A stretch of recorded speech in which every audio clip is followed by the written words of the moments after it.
परिहास में भी किसी का अमंगल करने की सोच बंद कर दो, तुम्हारा कभी अमंगल नहीं होगा। दूसरों का तुम अहित करते हो, दुख देते हो और तुम सुखी होना चाहते हो, असंभव। ये अज्ञान की वृत्ति हटा दो। परिहासे भी, मजाक में भी किसी को दुख मत दो, मजाक में भी किसी को ऐसे कटु वचन मत कहो जो उसके हृदय को छू जाए, हृदय को दुख पहुंचा दे। और यदि तुम्हारा कोई अपमान करके कड़वी बात कहे तो बोले बधिरा, बहरे बन जाओ, सुनो ही मत, नहीं सुनना। जैसे कोई पागल आदमी हमें गाली दे, अपनी कुचेष्टाएं हमारे ऊपर करे तो हमें ये रहता है पागल है। ऐसे ही त्रिगुणात्मिका माया के द्वारा जिनके ज्ञान का अपहरण कर लिया गया है, सतमार्ग के पथिक की वो अवहेलना करें, निंदा करें, दोष दृष्टि करके, दोष निकाल करके उनको प्रकाशित करें, वर्णन करें, कोई फर्क नहीं पड़ना चाहिए, क्योंकि वो बेचारे पागल हैं। त्रिगुणात्मिका माया अविद्या के द्वारा उनकी बुद्धि मलिन कर दी गई है। इसलिए भगवत मार्ग के उपासक को जब कोई निंदा करे, गाली दे, कटुवचन बोले तो बधिरा, बहरे की तरह हो जाना चाहिए, हमें सुनाई ही नहीं दिया, ऐसी उपेक्षा कर देनी चाहिए। पर हमारे द्वारा परिहासे प्यन्या अप्रिय कथन, हंसी मजाक में भी किसी का अप्रिय वाणी से अपमान नहीं करना, किसी की चुगली नहीं करना, किसी की निंदा नहीं करना। हमारी कोई करे तो बहरा बन जाना, सुनना ही नहीं। पूज्यपाद सिउड़िया बाबा जी महाराज कहते हैं, जब तुम्हारी भाषा में तुम्हारे को कोई अपमानित करे, निंदा करे, तुम ऐसे सुन के निकल जाओ जैसे विदेशी भाषा में जिसका आपको ज्ञान न हो और वो फिर आपको कटुवचन अपशब्द कहे तो आप ऐसे सहज में निकल जाए, आपको पता नहीं क्या बोल रहा है। जब पता हो क्या बोल रहा है फिर भी हमारे अंदर कोई फर्क ना पड़े तो समझो हम उपासक हैं अध्यात्म मार्ग के। परेशान दोषानु श्रुतिमनु विलोकेंध नयनः, जब दूसरे के कोई ऐसे हमें दोष दिखाई देने लगे कि देखो ये तो वृंदावन में आके ऐसा कर रहा है, ये तो ऐसा कर रहा है, या कहीं भी, तो समझना चाहिए हमारे पतन का समय आ गया है। पहचान है ये परदोष दर्शन, परदोष वर्णन, परदोष श्रवण, ये परमार्थ में पर्दा डाल देते हैं, पता ही नहीं चलेगा अध्यात्म किसे कहते हैं।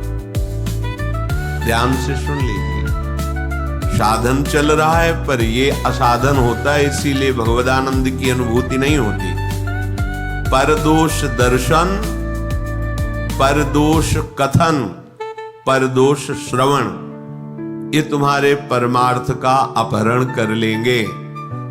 इसलिए परेशान दोषान श्रुतिमनु विलोकेंध नयनः, दूसरे के दोष ना तो आंखों से देखने हैं, ना श्रवणेंद्री से सुनने हैं, ना वाणी से कहने हैं। यदि ऐसा करोगे तो तुम्हारा भगवत मार्ग रुक जाएगा। भजन करने से जो भगवदानंद की अनुभूति होती है वो ऐसे उपासक को बिल्कुल नहीं अनुभूति होने देगा। ये बात छिद्रान्वेषण जिसे कहते हैं परदोष दर्शन, पर चर्चा, दूसरे के दोषों का कथन, पर दोष श्रवण, दूसरे की निंदा को सुनना। हम भगवत मार्ग के पथिक हैं, हमें बिल्कुल सावधान रहना है। ये बात जहां होने लगे, जो व्यक्ति करने लगे, जोर से बोलो राधा राधा और चल दो, उससे तुम्हारा मंगल नहीं होने वाला। उस व्यक्ति से जो परदोष दर्शन करता है, परदोष वर्णन करता है, परदोष श्रवण करता है। श्रीपाद कह रहे हैं शीलावन्निश्चेष्टः परवपुषी बाधा लव विधौ। जब तुम्हें कोई कष्ट पहुंचावे पत्थर सरीखे हृदय के हो जाओ, कठोर हृदय सह जाओ। जैसे पत्थर में चोट पहुंचावे तो कोई फर्क नहीं पड़ता, ऐसे ही तुम्हारे ऊपर कोई फर्क नहीं पड़ना चाहिए। ये भगवत प्राप्ति के लिए सहनशीलता अनिवार्य है। तो कोई भी हमें पीट के चला जाए, हम सह जाएं, ऐसे तो बहुत अत्याचार बढ़ जाएगा। नहीं, ऐसे तो कोई हमें पीट के ही चला जाएगा, नहीं। तुम्हारे समीप भगवद आश्रित हो, भगवान का रक्षा कवच लगा हुआ है। करो सदा तिनके रखवारी, जिम बालक राखे महतारी। आपको पुष्ट करने के लिए, परमार्थ का सूरवीर योद्धा बनाने के लिए भगवान थोड़ी छूट दे दें, भले किसी को अपमानित करो इसे। देखो कैसा लगता है इसे। अपमानित किया, बहुत दुखी हुआ, रो दिया प्रभु से। फिर प्रभु किसी न किसी रूप में शास्त्र, संतजन, गुरुजनों से समझाएंगे, ये तुम्हारी स्थिति ठीक नहीं है, सहना सीखो। जब ये द्वंद्वों को सह जाओगे तब महाप्रेम को सहने की सामर्थ्य आएगी। तुम द्वंद्वों में विचलित हो रहे हो, कोई अपमानित कर दिया, गाली दे दिया, तुम रो पड़े, फिर महाप्रेम को कैसे सहोगे? वो प्रभु तुम्हें समर्थ बनाने के लिए भले किसी को प्रेरणा कर दे, अन्यथा कोई ऐसा पैदा नहीं हुआ कि भक्त का बाल बांका कर सके। वो हाथ उसी समय नष्ट हो जाएगा जिस समय भगवान के जन की तरफ वो अन्य भाव से हाथ उठाएगा। अपमान भावना से राम रोष पावक सो जरई, जो अपराध भक्त कर करे। हमें चाहिए सहनशीलता।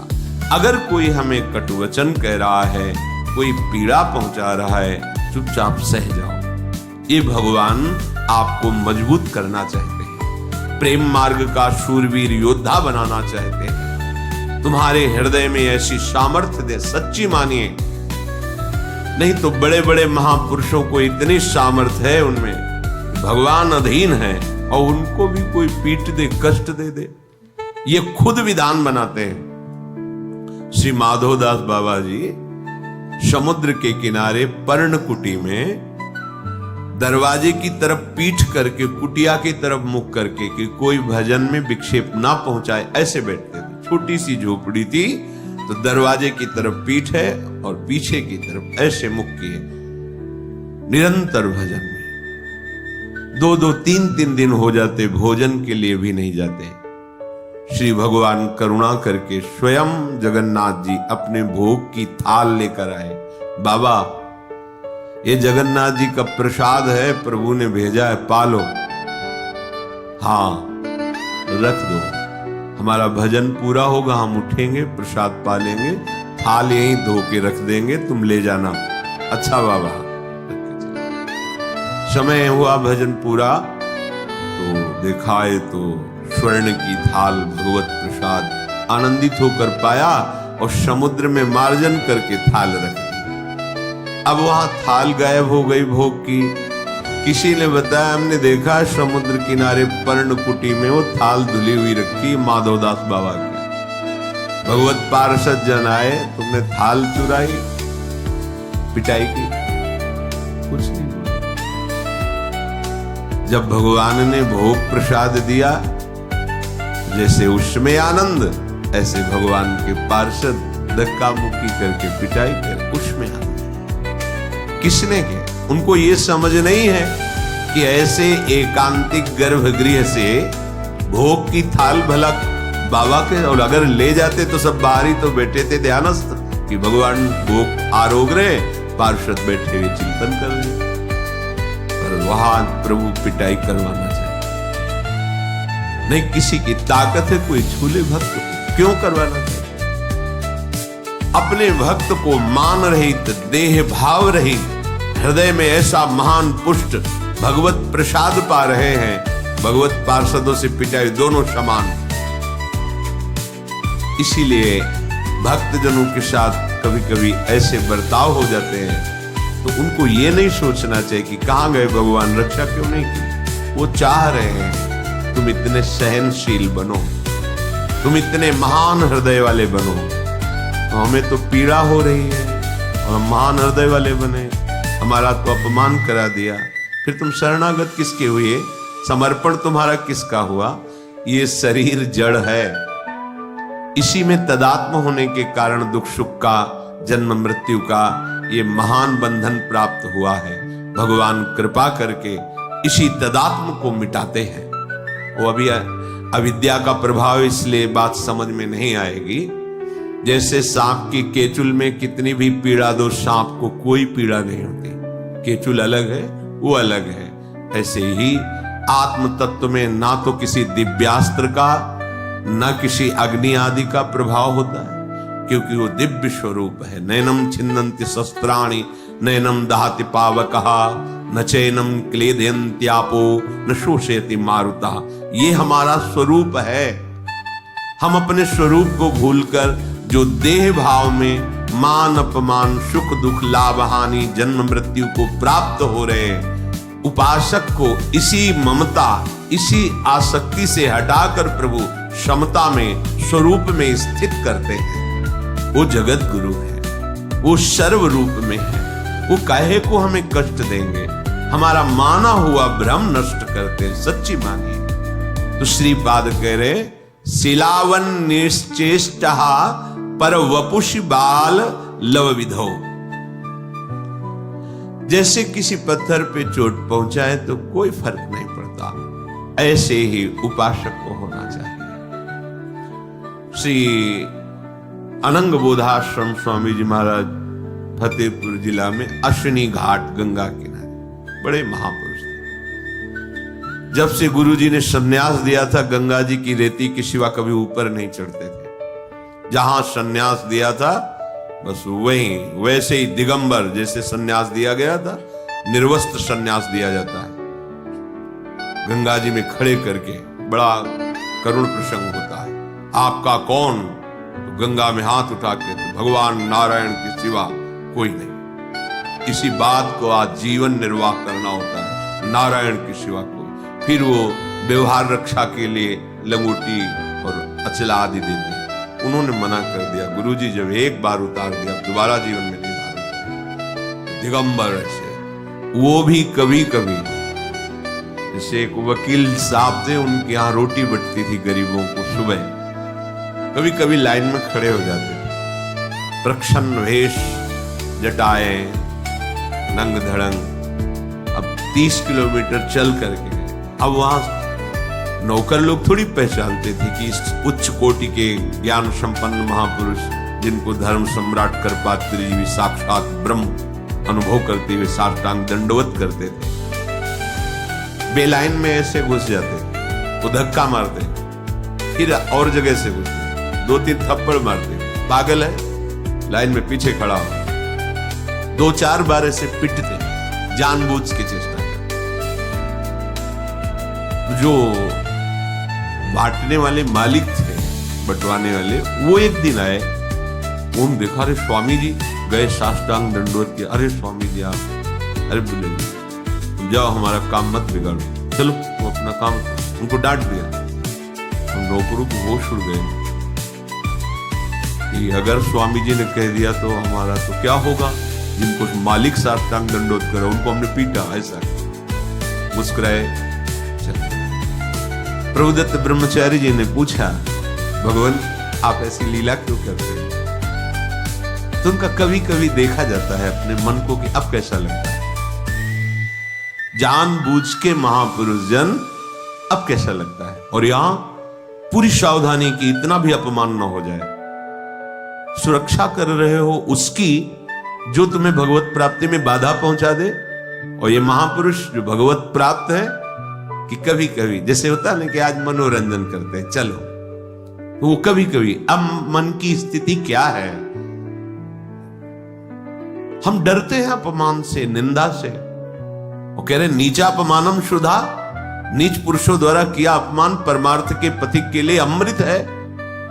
सम्मानम कल्याति घोर गर्णम सम्मान ये घोर विष है, तो कैसी अविद्या?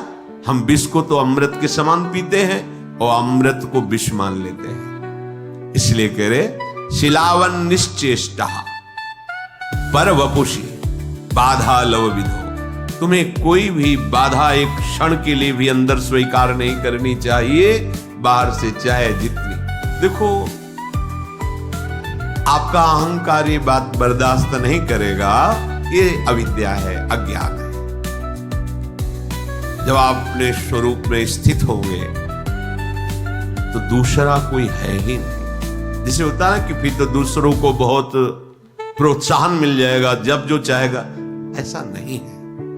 ये सृष्टि ईश्वर के द्वारा शासित है। लाखों लोगों में अलग अलग चेष्टाएं, अलग अलग भाव, लेकिन सबका शासन वो ईश्वर कर रहा है। नहीं जो विश्व में अपने को ही केवल तो वो सबका नाश कर दें, नहीं कर सकते। जितना उनके द्वारा विनाशकारी चेष्टा होनी है, क्योंकि विनाश का भी क्षेत्र भगवान का ही है। अगर सृजन का है, पालन का है, तो संहार का भी है। उतना ही कर सकता है, आगे नहीं। हजारों पशुओं में सिंह उसी को पकड़ेगा जिसका आहार निश्चित हो गया है। पूरा विधान से चलता है, ऐसा नहीं कि मनमानी यहां सब कुछ हो रहा है। सृष्टि में पूरा विधान से हो रहा है। कर्मों का जाल बिछा हम अज्ञानी जीव वर्तमान की बात को देख करके केवल अनुमान लगाते हैं हमारे साथ गलत हुआ। लेकिन आप इसी जन्म की बातें अपनी देख लो, फिर आप देखो कि अगर इसका दंड ये, इसका दंड ये, इसका दंड ये, तो मेरी दुर्दशा क्या होगी। हम लोग अनजाने में, अज्ञान में बड़े बड़े अपराध कर देते हैं। एक लक्ष्मण रेखा सी वो आती है ना,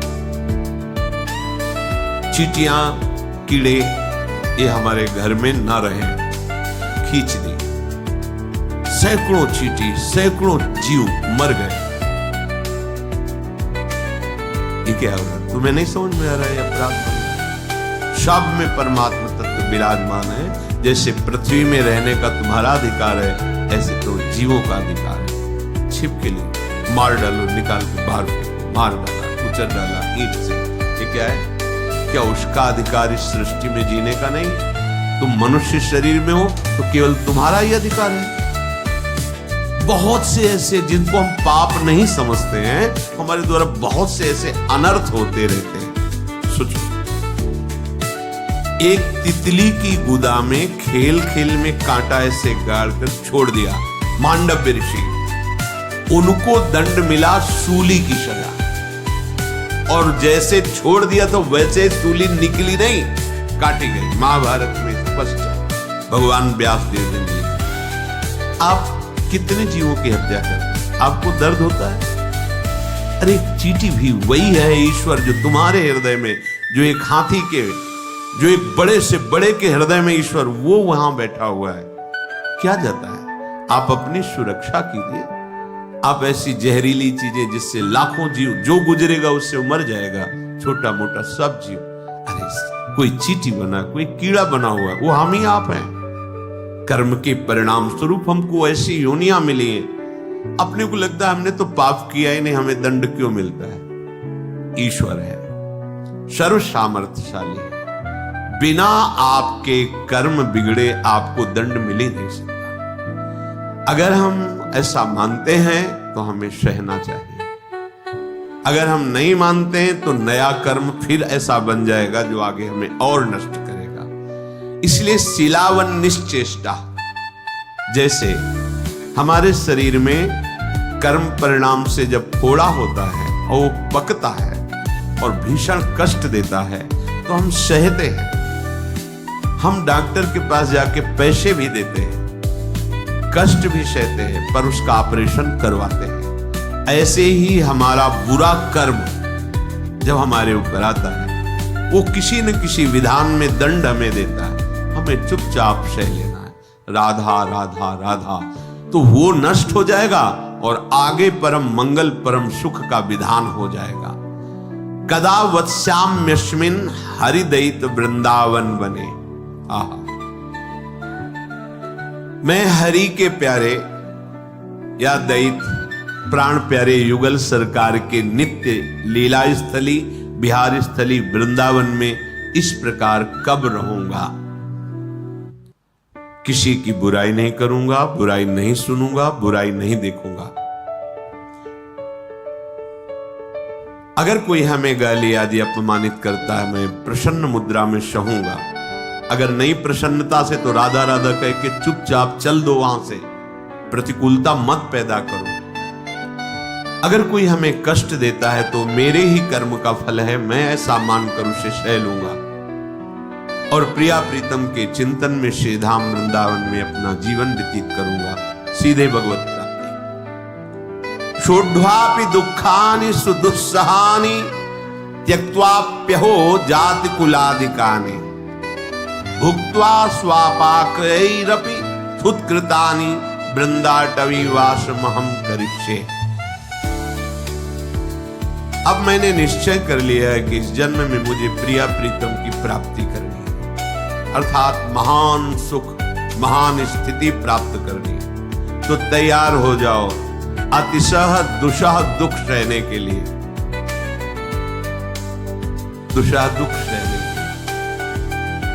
अब कोई ये कहे कि दुषह दुख सहने और भगवत प्राप्ति, नहीं फिर हमें नहीं चाहिए, हमें तो सुख चाहिए।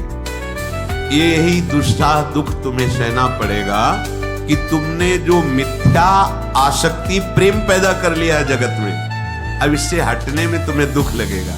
जैसे तुम्हारा जो अभ्यास नशा करने का है, भोग भोगने का है, नाना प्रकार के मनोरंजन कुचेष्टा करने का है, अब उनसे जब हटने की बात आएगी तो आपके मन को दुख लगेगा। ये सहने के लिए तुम तैयार हो। शोढ्वापि दुखानि सुदुस्सहानि, यद्यपि ऐसा सहना बड़ा कठिन होता है। मन कह रहा है ये देख लूं और उसे आप रोकेंगे तो आपको कष्ट देगा, दुख देगा। ये भोगूं, आप उसे रोकेंगे वो आपको दुख देगा। ये सहे बिना अध्यात्म का प्रकाश नहीं होता। इसीलिए बातें बनाने वाले लोग जैसे बड़ी ऊंचाई के प्रश्न करते हैं और जब उनका दर्शन करते हैं तब लगता है ककहरा नहीं आता परमार्थ का, और बात करते हो बहुत ऊंचाई की। जब तक तुम्हारे अंदर संसार में सुखद भोगों को सत्य मानकर भोगने की लालसा है तब तक तुम अज्ञानी ही हो, चाहे जितना ज्ञान बघारो। स्वात्मा रामम, जो आत्मा राम पुरुष ज्ञानी जन है, विषय मृग तृष्णा में कभी भ्रमित नहीं होते, ये झूठे हैं। जैसे वमन कोई खाने की इच्छा नहीं करेगा, ऐसे ज्ञान जिसके हृदय में जागृत हो गया है, किसी भी इंद्रिय के विषय के भोग उसे आकर्षित नहीं कर सकते। तो इसी आकर्षण में जब हमारी आसक्ति हो गई है और उससे जब हमको हटाया जाएगा तो बड़ा दुख महसूस होगा। जैसे खेलते हुए बालक को, धूल दूषित बालक को माता उन खेलों से निवृत्त करके सुंदर स्नान करके सजाकर अपनी गोद में बैठाल कर अपने वक्षा स्थल का परम पवित्र दुग्ध पान कराने की चेष्टा कर रही है, पर बालक को लगता है कि मुझे दुख दिया जा रहा है, मेरे खिलौने छीने जा रहे हैं, मुझे खेल से हटाया जा रहा है। पर वो ही नहीं जान रहा कि ये माँ का विशुद्ध प्यार है। ऐसे ही मेरे परम वात्सल्य समुद्र सदगुरुदेव हरि, इनका विशुद्ध प्यार है। मुझे इस माया के खिलौनों से, काम क्रोधादि की गंदगी से हटाकर मुझे दिव्य आनंद में ले जाने के लिए, अपने प्रेमामृत का पान कराने के लिए इससे बिलक करते हैं, तो जो हमें दुख होता है उसे सहना पड़ेगा।